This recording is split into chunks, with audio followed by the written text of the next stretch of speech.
भूत प्रेत रुद्रगण सब भगवान शिव की बारात में नाचते गाते हुए हिमांचल राज की तरफ प्रस्थान किए हैं। बड़े विलक्षण विलक्षण बाराती हैं। को मुखहीन पुल मुख काहू, बिनु पद कर को बहुपद बाहू। बड़े विलक्षण है। एक संत कहते थे कि यह शिव जी के बाराती कैसे हैं? कहते को मुखहीन विपुल मुख काहू, किसी के मुख ही नहीं है। बोले मुख नहीं है वह कौन है? बोले मौनी महात्मा है, जो मौन धारण कर लेते हैं वह संत जन, वही मुखहीन है। और विपुल मुख काहू, बहुत मुख वाले कौन है? बोले महाराज जो 6-6 घंटा 8-8 घंटा भगवान की कथा कहते हैं, बहुत मुख वाले हैं वो।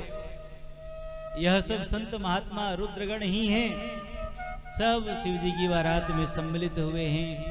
शिव जी की यह विलक्षण बारात हिमांचल राज के यहाँ पहुंची है। नाच ही गावहि गीत परम तरंगी भूत सब, देखत अति विपरीत बोलहि वचन विचित्र विधि।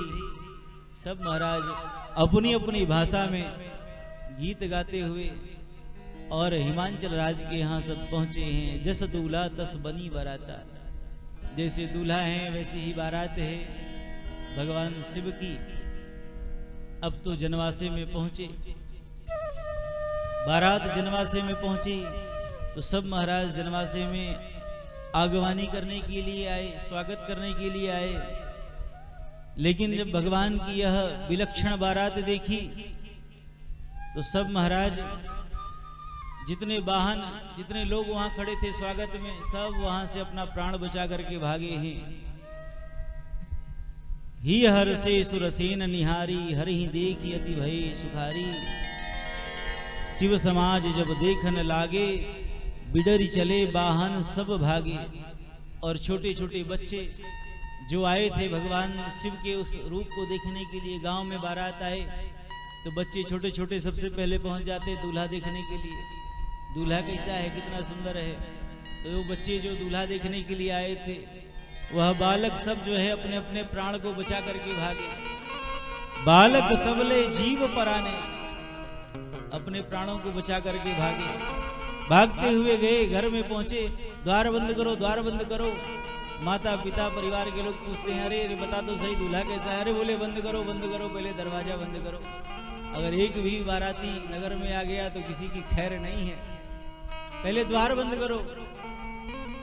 सबने द्वार बंद करा दिए। और बालक जो हैं वह इस शिव जी के बारात के दर्शन का फल कहते हैं।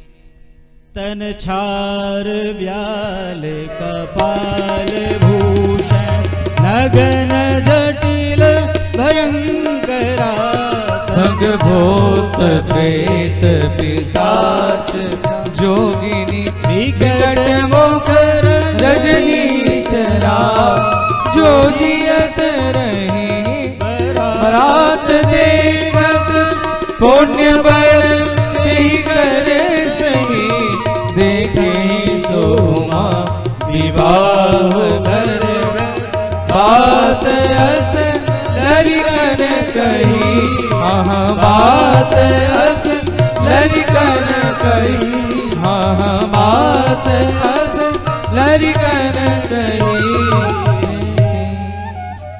जो जियत रही बारात देखत, पुण्य बढ़त ही कर सही। इस बारात को देखने के लिए जो जीवित रहे, समझो उनका पूर्व जन्म का कोई बड़ा पुण्य उदित हुआ है। ऐसी विलक्षण, ऐसी शिव की बारात है।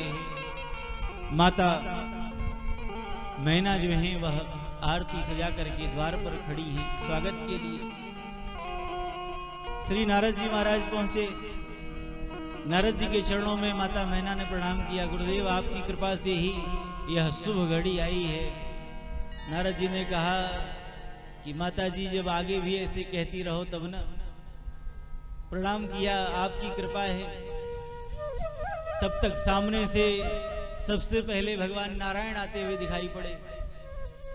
माता मैना ने पूछा नारद जी से, गुरुदेव यही दूल्हा है क्या? नारद जी ने कहा नहीं नहीं, ये दूल्हा नहीं है, ये तो आपके दूल्हे के मित्र हैं। माता मैना ने कहा, वारे गुरुदेव, जिस दूल्हे का मित्र इतना सुंदर है तो फिर वह दूल्हा कितना सुंदर होगा। नारद जी ने कहा, माता जी ठीक है, लेकिन यही जब आगे कहो तब ना। तब तक महाराज पीछे से इंद्रदेव आए। इंद्र को देखा देवताओं के साथ में, यही दूल्हा है क्या? नारद जी ने कहा, ये दूल्हा थोड़ा ही ना है, ये तो आपके दूल्हा के सब नौकर चाकर हैं, पानी वानी भरने का काम करते हैं, जल बरसाते हैं इधर उधर। पीछे से कुबेर आए, ये दूल्हा है क्या? बोले ये थोड़ा ही ना है, यह तो उनके यहाँ कोषाध्यक्ष हैं, कोषाधिकारी हैं। अब यह देख करके बार बार मैना माता नारद जी को प्रणाम करती। नारद जी कहते, माता जी अब ऐसे ही आप आगे भी कहती रहो तब ना, लेकिन अब जब शिव जी सबसे पीछे, शिव जी जब आ रहे हैं, नारद जी ने कहा कि अब यहाँ रुकना ठीक नहीं है। नारद जी ने कहा, माता जी अब आप तो जानती हैं कि एक जगह पर हम ज्यादा समय टिक नहीं पाते हैं, तो तब तक और हम सबका दर्शन करके आए विवाह में, आप स्वागत करो। नारद जी महाराज वहां से तत्रैवंतर्धीयते, भगवान शिव अपने नंदी के ऊपर बैठे हैं, और नंदी के ऊपर भी कैसे बैठे हैं? तो उल्टे बैठे हैं। भगवान शिव ने सोचा कि हमारी पूजा तो होने से रही, कम से कम इस नंदी की तो पूजा हो जाए। नंदी के ऊपर बैठे हैं, और नंदी क्या है? नंदी जो है वह वृषभ धर्म का प्रतीक है। मानो भगवान शिव कहना चाहते हैं कि हम विवाह के लिए चलें तो धर्म के ऊपर आरूढ़ होकर के चलें। हमारे यहाँ 16 संस्कार में विवाह भी एक संस्कार है। धर्म को हृदय में धारण करके हम विवाह करें। जब नंदी की पूजा हुई और अब दूल्हा का परिछन हो तो नंदी को घुमाया जाए। नंदी को घुमाया गया, और जैसे ही भगवान शिव के इस विलक्षण वेश को देखा है, तो जितनी देवियां हाथ में आरती समार करके लाई थी, जल का कलश लेकर के आई थी परिछन करने के लिए, सब महाराज सबके हाथ से गिर गए। पहले से पता होता तो थोड़ी हिम्मत बांध करके रखती। एकाएक ऐसे विकट रूप को देखा तो भय के मारे सब कांपने लगी, और महाराज अपने अपने प्राण बचा करके वहां से भगी हैं। माता मैना जो है वह रोने लगी हैं देख करके। देवताओं ने कहा भगवान शिव से कि प्रभु हो गया विवाह, अब चलो। शिव जी ने कहा कहाँ चलें? बोले कैलाश चलो महाराज। बोले कैलाश कैसे चलें? अरे महाराज इतना आपका अपमान हुआ और आप कह रहे हो कि क्यों चलें, अभी और कुछ बाकी है। बोला अपमान? हमको तो नहीं लग रहा अपमान, आपको कैसे लगा? बोले महाराज आरती की थाल आपको देख करके गिरा दी। शिव जी ने कहा तुमको पता नहीं है, इन हिमांचल राज की देवियों ने देखा कि जिसके मस्तक पर स्वयं चंद्रमा विराजमान है, उनको ये छोटा मोटा दीपक क्या दिखाना, इसलिए उन्होंने आरती की थाली गिरा दी।